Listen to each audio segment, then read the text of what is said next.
7th grade. Today in class, you actually got a review because we are going to have a test at the beginning of next week. And what I wanted to do is go through some of these, maybe about 3 or 4, just so you can see if you are correct. Okay?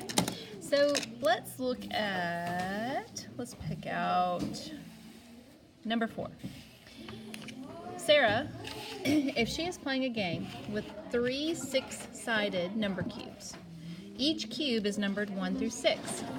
If Sarah rolls 3 1s, she will lose all of her points. What is the probability that she will roll 3 1s? Now we also, when you're looking at some of these problems, you'll notice that they gave us some information that it does not matter. They even gave us a number that is irrelevant. Okay? Right here, if Sarah rolls 3 1s, she loses all of her points. So what? Okay? That is completely irrelevant. All they want to know is what is the probability of rolling a 1 again, and another 1. So we need to find the probability.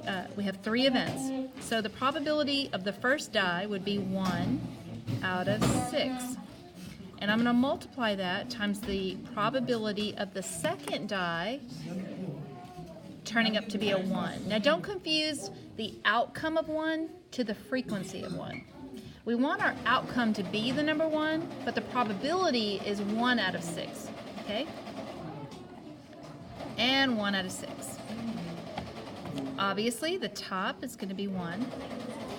And I can automatically eliminate, and here's the beauty of that. Even 6 times 6 is, we know it's going to be 36. And if you notice, I have to multiply it times another 6. So I know that all 3 of these are going to be eliminated. And without even doing the multiplication, I was able to determine that it was A. Okay? Because 6 times 6 is 36. And then you have to multiply it times the next 6. So 6 times 6 is 36. Carry my 3. 18 and 3 is 21. Okay? All right, let's pick out. Let's do number 15. Okay? So I wanted to do a little bit of experiment here. She's playing a word game, and she draws from a set of tiles that has letters on them. The table below shows the number of tiles in the set. Okay? So we have a huge set. This is the outcome, and this is the number of tiles. This is the frequency. Okay? And this is the outcome. And we notice they've already, what I love is when they give the total for us. Okay, so we have an experiment going on.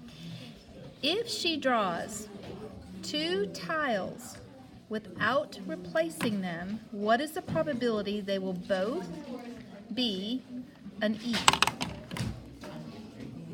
Okay, so we are going to do, we have to find the E is 7 out of 50. Okay, you have an E. And she's going to draw 2 tiles without replacing it. So what is the probability they will both be an E? So now, instead of the 7, I pulled 1 out. So now this is going to be a 6. And I'm going to multiply it times the probability of another E. So my top number changed. And if you notice, because I pulled out an E, okay, because it says without replacing it. And this number now becomes a 49. So my bottom number is a 49, and my top number now becomes a 6. So top times top is 42, and we need to multiply 50 times 49. So 49, I'm sorry, what am I doing? 49 times 50. And I always put, I always put the one with a 0 on the bottom because I can just take that 0. 5 times 9 is 45. Carry your 4, 24. Okay, so I'm going to look. This is a really small number. Okay, and I bet we might have a multiple. I'm kind of looking. I know, in other words, I'm looking at this. You're looking at this number. Oh my goodness, I've got to simplify. What am I going to do? Look at your choices. Okay, it's definitely not half. $42 is not half of 2,450, right? So we can eliminate that. Now, how would you get, I need to find out, maybe if my numerator were to become a 1, that means I would have to divide by 42. Okay, is 2,450 divided by 42? And I am pulling out my calculator. So we're going to say 2,450 divided by 42. No, it doesn't work, does it? Okay. Now, if you notice, 42, to get 3 would have to be divisible. We would have to have a common factor of 14 here. So 14. So what we had here was a common factor of 14. And can you just reduce by 2? Sure. So what I'm trying to show you is there's a lot of different ways for elimination. Okay, our goal is to at least eliminate 1 or 2 with certainty. So when in doubt, start with a 2. So that gives me 21. 2,450 divided by 2, especially when it ends in a 0.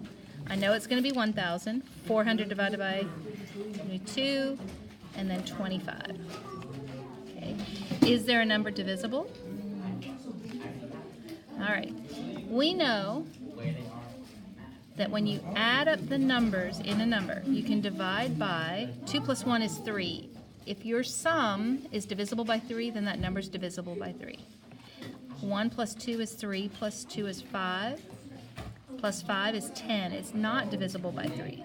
Okay, so is there another one? What about a 7? So let's see if 1, 2, 2, 5 is divisible by 7 evenly. And it looks, oh, sorry, 52, what am I doing? 7. Gives me 49, 3, and it goes in 5 times. So 7 is a common factor. So if I divide by 7, 21 divided by 7 is 3, and I just found out that this is 175. Yes, there was a lot of math here, but really I'm more concerned about you setting it up and coming up with these numbers. Okay?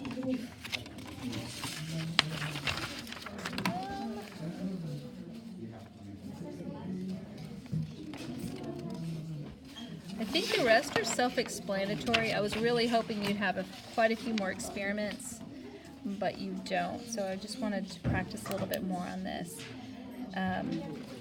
Thinking back, all you're doing, remember, is you're multiplying, and don't forget when you take one out, your denominator will change. Okay? All right, good luck.